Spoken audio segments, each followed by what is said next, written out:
નમસ્કાર, ડીટીવી ન્યૂઝમાં આપ સૌનું હાર્દિક સ્વાગત છે। સંજેલી લીંબડી વચ્ચેનો ડામર રોડ નવો બનાવ્યાને 2 મહિનામાં જ તૂટી જતા ભ્રષ્ટાચારનો વધુ એક પુરાવો સામે આવ્યો। રાજ્યભરમાં ભ્રષ્ટાચારે માઝા મૂકી છે। દરેક સરકારી કામમાં અધિકારીઓ અને કોન્ટ્રાક્ટરની મિલીભગતથી હલકી ગુણવત્તાનું કામ કરી કટકી કરી લેતા હોય છે તેનો બોલતો પુરાવો સામે આવ્યો છે। સંજેલીથી લીંબડીને જોડતા રસ્તા પર ગસલી કોળી ફળિયાથી વડવાઈ ફળિયા વચ્ચેનો 3 કિલોમીટરનો ડામર રોડ 2 મહિના પહેલા જ નવો બનાવવામાં આવ્યો હતો અને માત્ર 2 મહિનામાં રોડ બેસી ગયો છે તેમજ રોડની તિરાડો પડી ગઈ છે। રસ્તો તૂટવાની શરૂઆત થતાં કામગીરી કેટલી હલકી ગુણવત્તાની કરવામાં આવી છે તે સાબિત થઈ રહ્યું છે।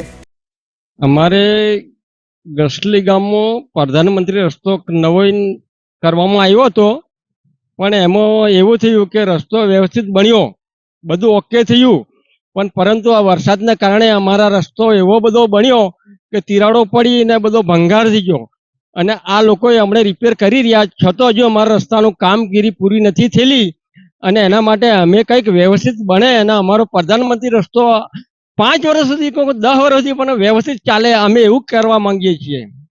અમારી માંગ એવી છે કે અમારા ગ્રામજનોને બધાની અમારી એકતા એવી છે કેમ કે અત્યારે બહુ ભંગાણ થયું છે। અત્યારે ભલે કોન્ટ્રાક્ટર આવે કે નહીં આવે, પણ મતલબ આ રસ્તાનું જે બેકારી બે થઈ ગઈ અને જોવું હોય તો જોઈ શકો છો તમે આપ સરકારને। આ રસ્તો 2 મહિના પહેલા બન્યો હતો અને સંજેલી મુખ્ય લીંબડી સુધી રસ્તો જાય છે। તે રસ્તાથી અહીંયા વડવાઈ ફળિયા સુધીનો રસ્તો લીધો છે।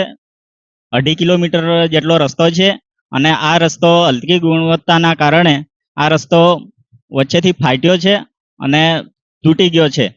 તો આ અત્યારે જે માલ નાખ્યો છે એ બિલકુલ કાદવ કીચડ જેવો માલ નાખ્યો છે અને આની તપાસ થાય એવી અમારી માંગ છે।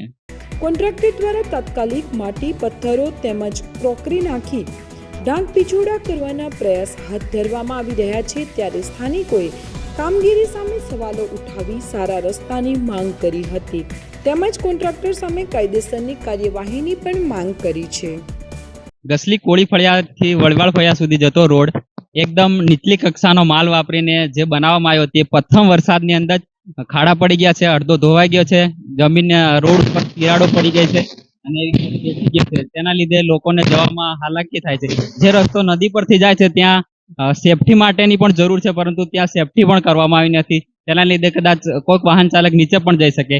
જે રીતે આ રોડ બનાવ્યો છે તે લગભગ એવું લાગી રહ્યું છે કે નીચલી કક્ષાનો માલ વાપરીને બનાવ્યો છે તે પ્રથમ વરસાદમાં જ પૂરેપૂરો રોડ ધોવાઈ ગયો છે, તેથી કોન્ટ્રાક્ટરની પોલ ખુલી હોય તેવું લાગે છે।